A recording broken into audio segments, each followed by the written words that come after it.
Keutamaan jamaah, Nabi sallallahu alaihi wasallam bersabda, salatul jamaah tabdulu salatal fadh bi 27 darajatan. Artinya salat berjamaah itu melebihi salat sendirian dengan 27 derajat. 27 kali lipat.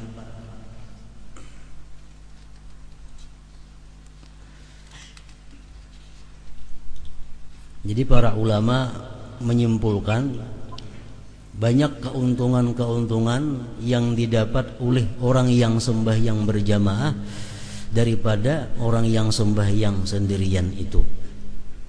Antara lain mereka menyebutkan, pertama, al-masyu ilal masjid, berjalan ke masjid. Amun sembahyang di rumah sorangan kadang terdapat fadilatnya berjalan ke masjid itu. Nah, kalau berjamaah ada pahala berjalan ke masjid. Maka Rasulullah mengatakan berjalan ke masjid itu setiap langkahnya meninggikan derajat dan menghapuskan dosa. Makin jauh masjid yang dituju, makin afdal, makin banyak pahalanya artinya. Yang kedua, dukhulul masjid, masuk masjid. Masuk masjid dengan niat sembahyang berjamaah itu satu pahala. Amun sembahyang di rumah kada dapat itu. Yang ketiga, i'tikaf. I'tikaf di masjid ada pahalanya.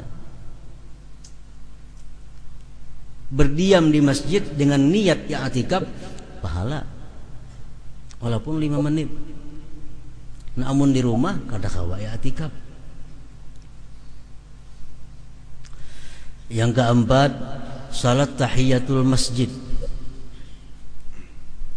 Kalau di rumah kada ada salat tahiyatul masjid.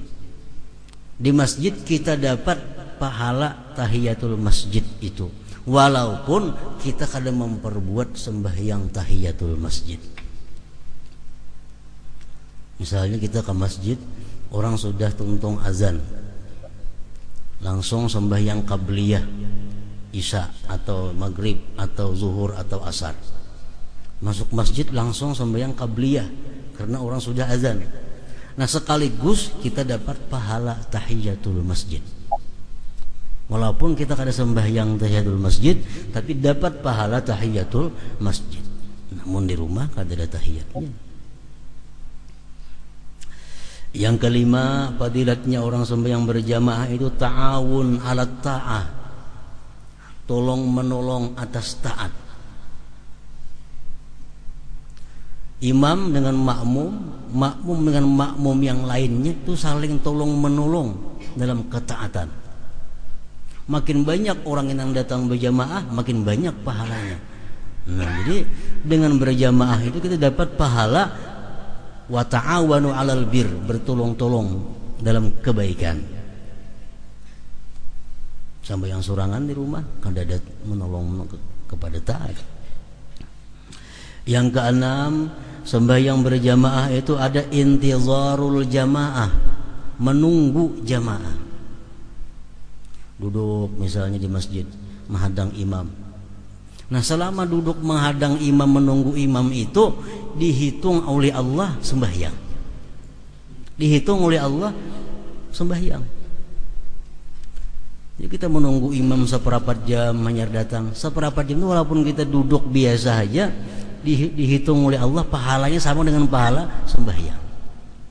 Nah, di rumah kalau dapat pahala itu. Yang ketujuh, orang sembahyang berjamaah itu istighfarul malaikat, dapat istighfar dari malaikat. Malaikat memintakan ampun kepada Allah terhadap orang-orang yang sembahyang berjamaah.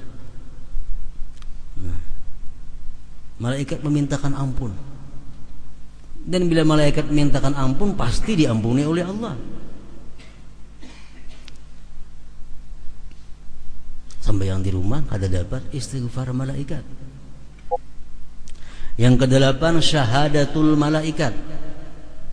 Malaikat menyaksikan nanti pada hari kiamat bahwa Fulan bin Fulan ini adalah ahli masjid, Fulan bin Fulan ini ahlinya langgar, karena dia aktif sembahyang berjamaah di langgar atau masjid.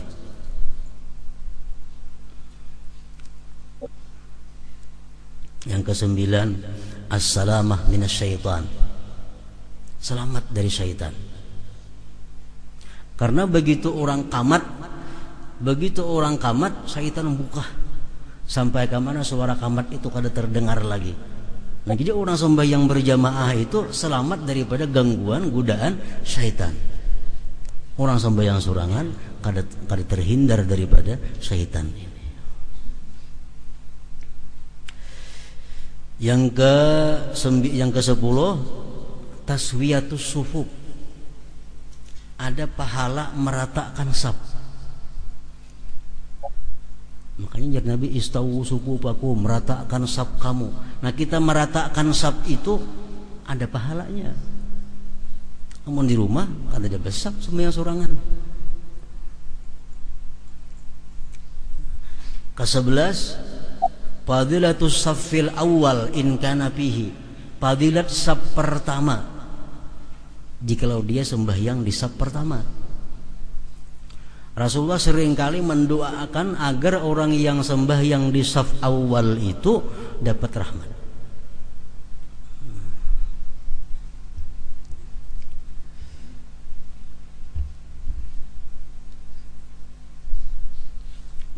Fadilatus saffil awal, fadilat saf pertama. Sembahyang sorangan kata dia besar.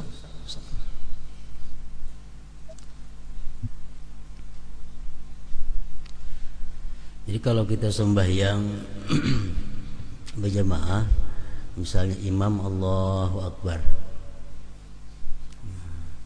kita datang berdua, kita sembahyang di belakang imam. Imam itu di tengah-tengah antara kita berdua. Ini aturan saf supaya dapat pahala saf. Karena pahala saf ini bila kita langgar, kita kada dapat keutamaan fadilatnya saf itu. Jadi umpamanya ini imam, nah, kita datang berdua, kita datang di tengah-tengah. Imam posisi di tengah-tengah kita. Saya kong di sebelah kanan, saya kong sebelah kiri. Jangan mengambil ke kanan kedua-duanya, jangan. Imam mesti di tengah-tengah. Nah, kadang kalau datang orang nang ketiga, hanya sebelah kanan banyaki, taruh sebelah kanan hibak. Datang pulang, ini kiri hibaki sebelah kiri itu. Lalu hibak saf pertama. Datang orang, kemana bandak orang yang datang nang saya kong ini? Di belakang imam, ambil ke kanan sedikit. Jangan dibungkus sebelah kanan sana sembahyang kejauhan pada imam. Nah, jadi sebelah kanan tapi di belakang imam. Nah, kayaknya datang selanjutnya terus diulah nang ke sebelah kanan dahulu hibak hanyar nang sebelah kiri. Itu aturan saf. Bila mana kada ditepati ini tuh kada dapat pahala saf. Misal saf pertama hibak, datang kita sorangan ke hujung sebelah kanan sana sorangan sembahyang, kada dapat pahala saf karena menyalahi aturan saf. Yang ke-12 idraku takbiratil ihram ma'al imam. Ada pahala memperdapati takbiratul ihram beserta imam. Artinya kalau kita mendengar takbiratul ihram imam dan kita berada di belakang imam, itu pahala tersendiri. Dapat pahala tersendiri.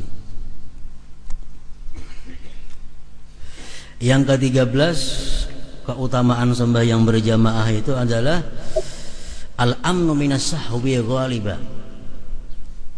Aman daripada lupa kebiasaannya, kebanyakannya. Kalau sembahyang sorangan itu bisa rancak lupa 2 rakaat kah, 3 rakaat kah. Nah, kalau sembahyang berjamaah jarang itu ada. Aman daripada kelupaan. Yang ke-14 husulul khusyuk. Sembahyang berjamaah ini hasil khusyuk. Kalau sembahyang seorangan belum tentu khusyuk. Nah, maksudnya adalah kalau kita misal di dalam musala atau masjid itu ada 50 orang. 50 orang ini satu yang khusyuk.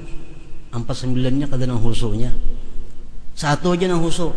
Nah, nang satu nang khusyuk ini akan memberikan berkah kepada yang lainnya sehingga menjadi khusyuk semua dinilai oleh Allah Subhanahu wa taala. Nah, ini untungnya sembahyang berjamaah. Amunnya seorangan belanja khusyuk, ya khusyuk belah kada yang membantu. Yang ke-15 tahsinul hay'ah. Sembahyang berjamaah itu antara lain pula keutamaannya adalah membaguskan keadaan. Kalau kita sembahyang di rumah seorangan beberang aja, kada kayak sembahyang berjamaah, bajunya bagus, tapihnya bagus, semuaan bagus, meminyak harum kadang-kadang hendak ke masjid. Sembahyang seorangan bisa kada tak atur itu. Nah, keutamaan sembahyang berjamaah. Yang ke-16 irghamus syaitan, menghinakan syaitan. Orang berduyun-duyun kampung untuk ke masjidan sembahyang, syaitan merasa hina, syaitan merasa terkalahkan, menghinakan syaitan. Yang ke-17 as-salamah minan nifaq, selamat daripada kemunafikan. Rasulullah mengatakan orang munafik kada akan bisa sembahyang berjamaah isya dan subuh. Dengan adanya berjamaah terhindar daripada kemunafikan.